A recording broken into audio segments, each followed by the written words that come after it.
আজকে বানিয়েছিলাম লোটে মাছ কষা, তবে কিন্তু একটু অন্যরকমভাবে। খেতে কিন্তু ভীষণ সুন্দর হয়েছিল। সবসময় তো একই রকম বানাই, তা আজকে ভাবলাম একটু অন্যরকম বানাই। তো এখানে লোটে মাছগুলো ভালো করে জল ঝরিয়ে নিয়েছি। এবার লোটে মাছের উপরে একটু গন্ধরাজ লেবুর রস মাখিয়ে বেশ 5 থেকে 10 মিনিট রেখে দেবো। ততক্ষণে এদিকে একটা মশলা করে নেব। নিয়েছি একটা গোটা পেঁয়াজ, নিয়েছি কয়েক টুকরো আদা, কয়েক টুকরো রসুন, ঝাল অনুপাতে 3টে কাঁচা লঙ্কা, একটু ধনে পাতা আর 2 চামচ নিয়েছি টক দই। এবার এটা পেস্ট বানিয়ে নেব। তো আমার পেস্টটা কিন্তু খুব সুন্দরভাবে হয়ে গেছে। এবার এই পেস্টটা মাছের মধ্যে দিয়ে মাখিয়ে নেব, সাথে একটু লবণ দেবো। তা ভালো করে মাখিয়ে নিয়েছি। মাখানোর পর এই মাখানোটাও আমি 10 থেকে 15 মিনিট রেখে দিয়েছি।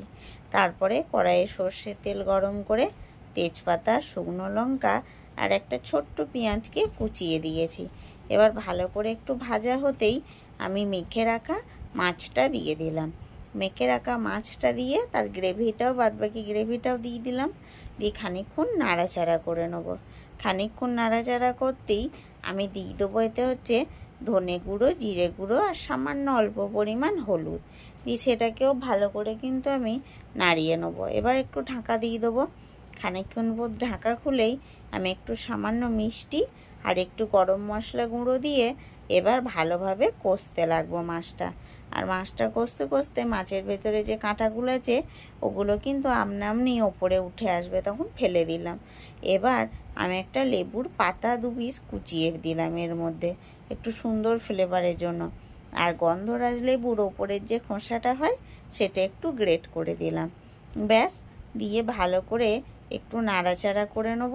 তাহলেই কিন্তু আমার ঝটপট তৈরি হয়ে যাবে এই গন্ধরাজ পাতা লেবু দিয়ে লোটে মাছ। খেতে কিন্তু গরম ভাতের সঙ্গে দুর্দান্ত হয়েছিল। তো বন্ধুরা, আজকের ভিডিওটা আমার এই অবধি। ভালো লাগলে একটা লাইক, শেয়ার, কমেন্ট করবেন।